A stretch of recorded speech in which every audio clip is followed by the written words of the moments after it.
serious concerns about infrastructure. As you know, Michigan, Lord knows, our infrastructure is legendary. And it comes from a great deal from the failure to invest in infrastructure during the downturn.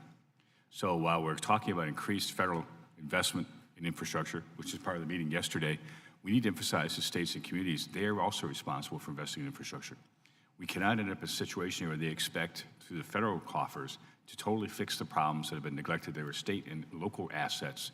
So as we had this conversation, I encourage you and everyone to have them also with their state legislators.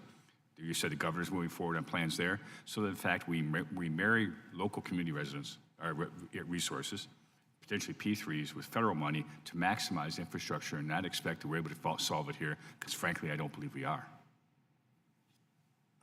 Well, I'll just comment, Mr. Mitchell.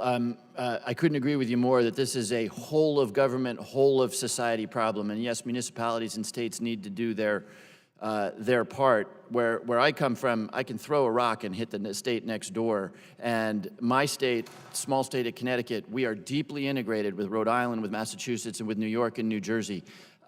We are a great country partly because we solve these problems with the single biggest instrument that this nation has, which is the federal government. So I couldn't agree more that that this is a whole of government problem, but the federal government is going to need to step up in a big way. I thank the gentleman for his testimony. I thank the gentleman for his observation. 28 states have substantially raised their user fees in one form or another over the last 4 years.